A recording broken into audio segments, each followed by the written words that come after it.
Now, a little warning before we begin here, there are some major spoilers ahead for the 4th, 5th, and 6th episodes of Andor Season 2, so if you haven't seen all of them yet, you may want to skip this review and come back after you have seen them, or you can just check out my individual reviews for each of these episodes, which will be coming out over the course of the next 3 days.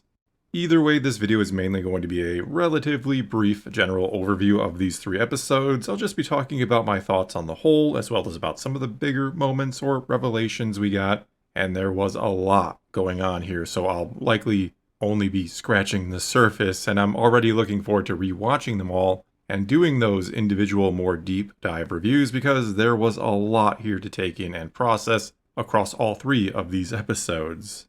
In fact, there may have been a bit too much packed in here, you could say. Not that I'm complaining or saying that they were bad episodes, not hardly. These were fantastic, and I'm once again blown away at just how amazing this show is on damn near every single level. From the writing, to the performances, to everything in the visual and audio department.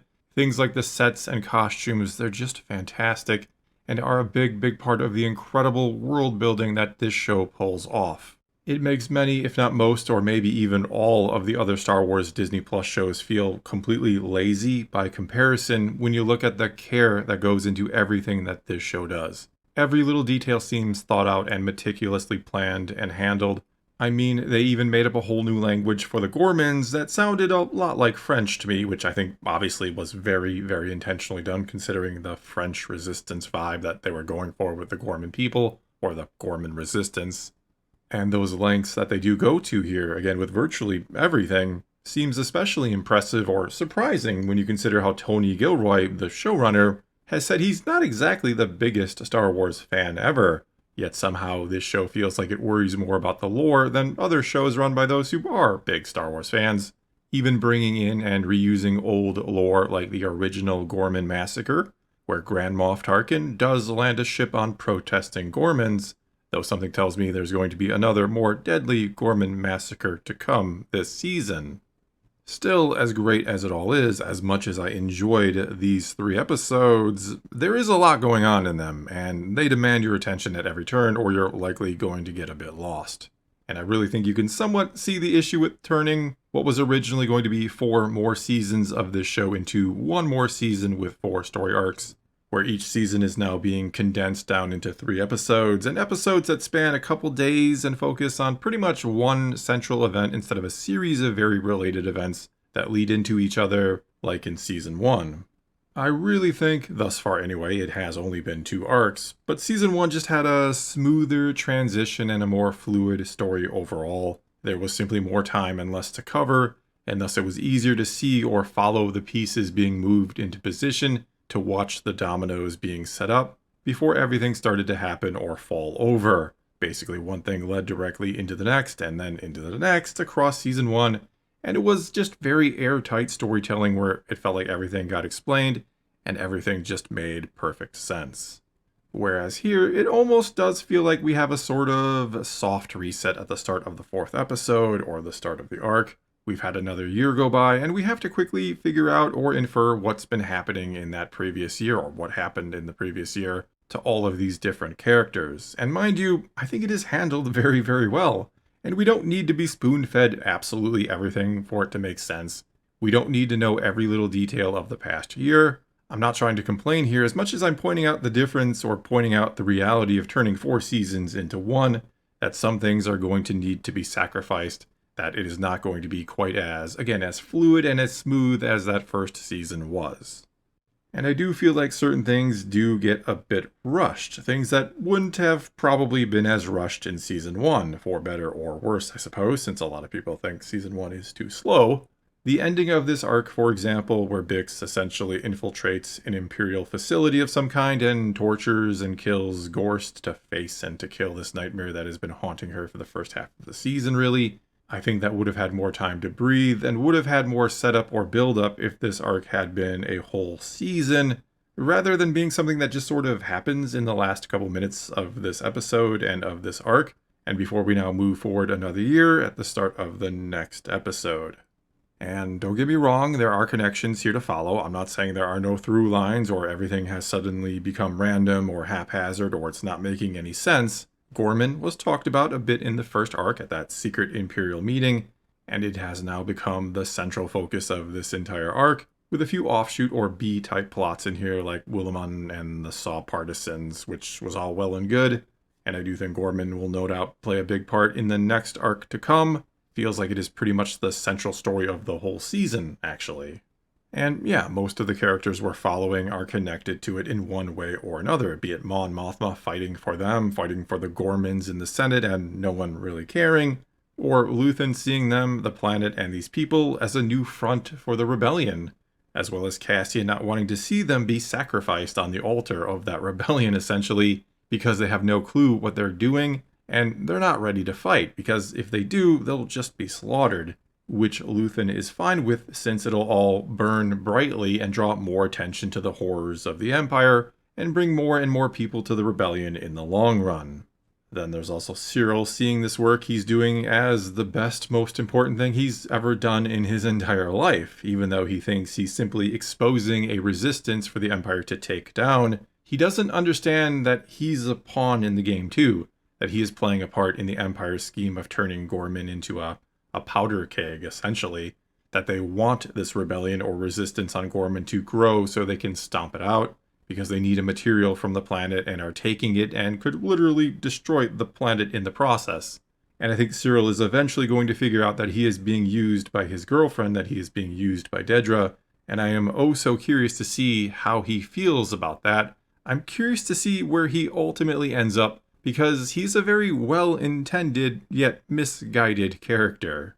And again here, I'm not complaining or saying this is bad at all. I'm frickin' loving it. And you could argue what they are doing with this season is even more impressive than what they did in Season 1 in some ways. Given Season 1 again had more time and space to flesh everything out. You had more room to work and more leeway, whereas with this season, they have to figure out a way to tell a 4-year story a few days at a time here and there. And so far, so good. Impressively, so far, so good. Again, we're at the halfway point, which seems kind of strange to say since it's only been 2 weeks.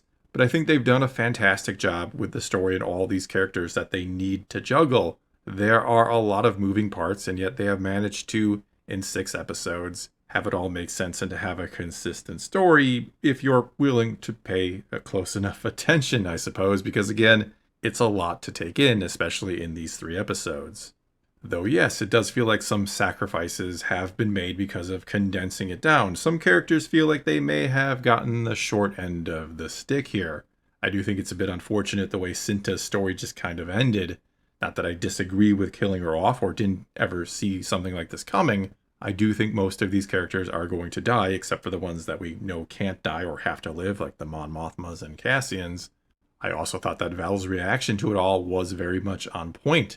How she tells the guy who accidentally shot her, who wasn't supposed to even have a blaster, that he doesn't get to cry, that he now has to carry on for her, that he killed a warrior, someone who was doing something, and you don't get the luxury of crying. You have to make up for what you've done every day for the rest of your life.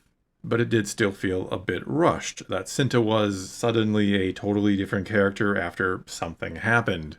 That last we knew, she was going to murder Tay, and now, a year later, again, something has happened to her. Maybe while she was murdering Tay, I don't know.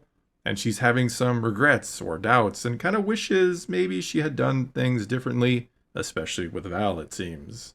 And then she just randomly dies, which is certainly a possibility, a reality of the life that she leads, the war she is a part of. Don't get me wrong here, stuff happens is a fact of life, especially in a war. And it is gut-wrenching for Val to get her back, or to really have her for the first time, since Cinta has always been so kind of distant because of what has happened to her in the past, and her being all for the cause. And so she finally gets her, finally sees perhaps a future with her, only to lose her to something really, really stupid. And who knows how Val is going to respond after losing her?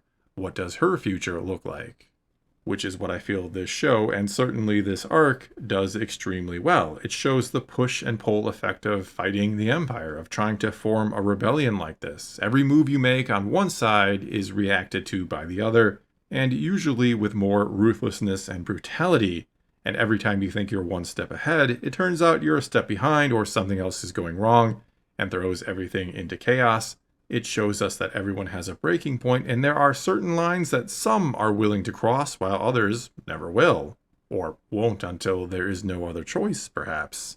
I mean, I really liked when Cassian goes to Gorman. He sees that all these people, this resistance here, they have no real idea what they're doing or what they're getting into, and then he refuses to help them. He refuses to sacrifice them, basically. And so Luthen just sends someone else in. He sends Val in because he doesn't care about these people, what happens to them. He only cares about the cause and how he can use them, how he can use their eagerness to fight to his advantage. All the while we're watching Bix trying to cope with everything that has happened to her and eventually getting her vengeance on Gorst and becoming another tool for Luthen, it seems. It's all tragically sad, yet brutally honest. That is what I love about the show. It doesn't pull its punches. All of these characters feel genuine and real, and this is what a rebellion looks like. This is the price that must be paid. And so, to wrap it up here, I'm once again very impressed with this show and these 3 episodes. Even if, yes, I did focus a bit more on the, I guess you could call them issues that come about from trying to condense seasons into episodes. But I did love these episodes and continue to be impressed with this series. And I'll get more into what I liked about them, why I think they're so great, when I dive into each of them individually again over the coming days. But for now, that is all I got for you this time. So now it is your turn to take to the comments below and tell me what you think of this second arc of Season 2 of Andor. Did you like it? Did you not like it? And what do you think we should brace ourselves for next? Whatever the case may be, leave a comment below and let's talk some Star Wars. And until next time, thanks for watching.